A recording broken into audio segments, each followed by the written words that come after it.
Salut tout le monde et bienvenue dans cette nouvelle revue de presse. On commence avec la Coupe de France et l'élimination de l'OM à domicile face à Toulouse. Pitoyable placard de la Provence en une pour commenter la prestation des hommes d'Habib Beye. Après leur succès dans les derniers instants ce week-end face à l'OL, les Olympiens voulaient poursuivre leur marche en avant et avaient fait de la Coupe de France un véritable objectif. Mais le sourire n'a pas duré pour les Olympiens qui se sont inclinés après la séance de tir au but après un match nul de partout au terme du temps réglementaire. Pourtant devant au score à 2 reprises grâce à Mason Greenwood sur penalty dès le début du match et Igor Paixão, les Olympiens se sont à chaque fois fait rejoindre et ont été poussés au tir au but par une vaillante équipe de Toulouse. Un exercice qui ne réussit définitivement pas à des Marseillais incorrigibles qui s'inclinent pour la 4e fois consécutive au tir au but en Coupe de France. Les échecs du capitaine Leonardo Balerdi comme face à Annecy en 2023 et Ethan Nwaneri ont plongé l'OM dans le cauchemar. Après cette désillusion, l'OM cherche des coupables et l'un d'entre eux se nomme Leonardo Balerdi, redevenu capitaine d'un soir. Le poids du brassard indique l'équipe alors que l'Argentin a eu du mal à garder ses nerfs après la rencontre. Le quotidien pointe également les choix forts mais pas payants d'Habib Beye. L'entraîneur qui avait décidé d'aligner Abdelli en numéro 10 a ensuite remplacé l'Algérien passé à côté par Ethan Nwaneri, pas plus en réussite et auteur du dernier pénalty manqué marseillais.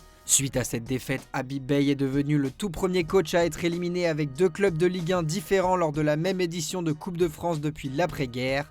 Une statistique dont se serait sans doute passé l'ancien défenseur. Et forcément cette défaite n'a pas été du tout du goût des supporters marseillais qui l'ont fait savoir par une bronca à l'encontre des joueurs, avant de balancer des fumigènes sur la pelouse après la rencontre. Dans l'autre match de Coupe de France entre Lorient et Nice à présent, même scénario et c'est Nice qui s'est imposé au tir au but face à Lorient, qui a été réduit à 10 en fin de première période suite à l'expulsion de Pagis. Relégué au statut de second gardien par Maxime Dupé, Yehvan Diouf a su saisir sa chance. Auteur de 2 arrêts dans la séance, il a permis aux Aiglons de rallier le dernier carré. Et le dernier membre du carré final sera connu ce soir justement. L'Olympique lyonnais accueille le RC Lens pour un choc au sommet.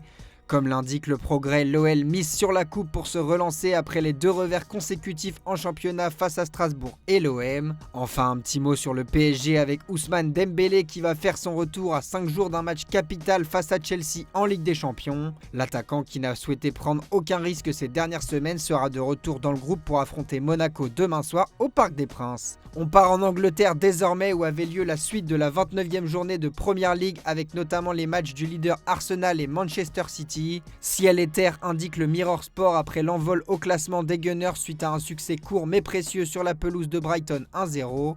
Grâce à un but de Bukayo Saka très tôt dans la rencontre, les hommes de Mikel Arteta ont poursuivi leur bonne forme du moment et restent invaincus depuis la fin janvier. En revanche, on ne peut pas en dire autant de Manchester City qui a concédé le nul sur sa pelouse face à Nottingham Forest 2 buts partout. Un résultat qui ne fait pas les affaires des hommes de Pep Guardiola qui pointent désormais à 7 points des Gunners au classement avec un match de retard. City a perdu le titre pour le Manchester Evening News.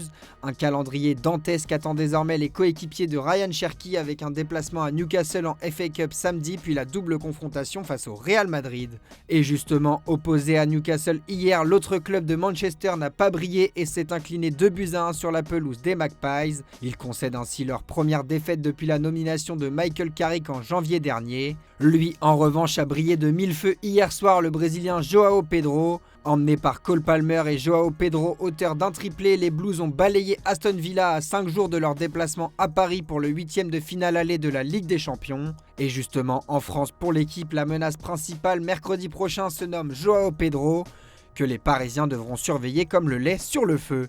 Direction l'Espagne et plus précisément la Catalogne où la génération 2007 où figurent notamment Lamine Yamal, Pau Cubarsí et Marc Bernal font la une de Sport. Une école de génie pour le quotidien catalan qui revient sur la réussite des cracks de la Masia. Même son de cloche pour Mundo Deportivo qui parle de jeunesse au pouvoir pour les 3 hommes titulaires et brillants face à l'Atlético de Madrid mardi malgré l'élimination. Dans le reste de l'actualité catalane, c'est la blessure de Jules Koundé et Alejandro Balde qui préoccupe.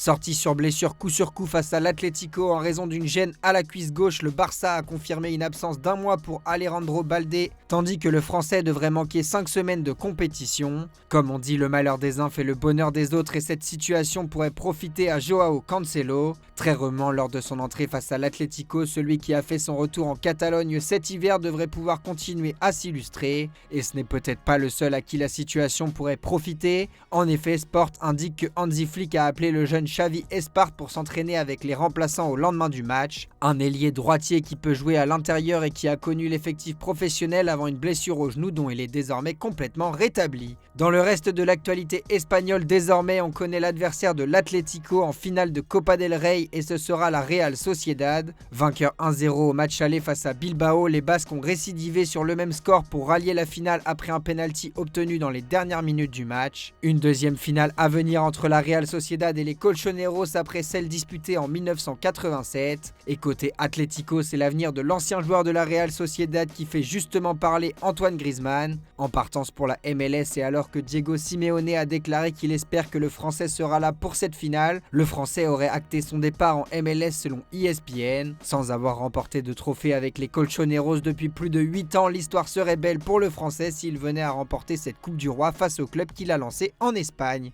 Dans l'autre club de Madrid, l'histoire est beaucoup moins belle et comme l'indique Marca, Bellingham suit le plan Mbappé.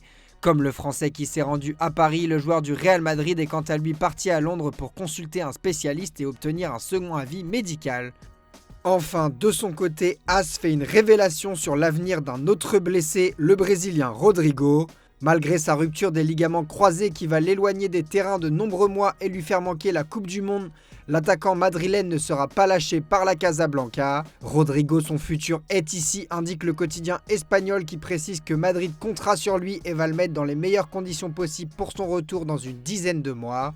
Une maigre consolation qui devrait tout de même faire plaisir aux Brésiliens avant d'affronter son opération à laquelle la date n'est pas encore connue puis sa longue rééducation. On termine ce tour de l'actualité en Italie avec un nouveau contrat en vue entre la Juventus et Luciano Spalletti. Des discussions ont commencé ces derniers jours pour définir un éventuel renouvellement et une entente de principe a désormais été trouvée pour ouvrir les négociations. Ce n'est pas le seul coach de Serie A qui fait parler de lui puisque comme évoqué hier, Massimiliano Allegri est dans le viseur du Real Madrid pour succéder à Arbeloa en fin de saison. Et selon Tuttosport, l'actuel coach de l'AC Milan aurait fixé ses limites pour entraîner le club madrilène. Il souhaiterait ainsi la présence de Luka Modric dans son staff mais voudrait également recruter Adrien Rabiot au milieu de terrain, affaire à suivre. Et avant de savoir si Rabiot deviendra madrilène, le milieu du PSG parisien Vitinha dans le viseur de la Casablanca a refroidi les ardeurs ces dernières heures. Dans un entretien accordé aux médias portugais Canal 11, l'ancien de Porto a climatisé le Real Madrid. Ce serait une bêtise de partir, je ne pense pas que ce soit le mieux pour moi en ce moment. Je me sens super bien ici au PSG. J'ai l'impression que les gens ici m'aiment beaucoup et je pense que j'ai réussi à mériter cette affection. J'adore être ici, ma famille aussi. Nous avons un groupe fantastique et un entraîneur incroyable, a ainsi évoqué l'international lusitanien affichant clairement son envie de rester du côté du Parc des Princes. Lui qui est sous contrat avec les champions d'Europe jusqu'en juin 2029. Voilà les amis, c'est la fin de cette revue de presse. Merci de l'avoir suivi et comme d'habitude, on se donne rendez-vous en fin d'après-midi pour le traditionnel JT Foot Mercato.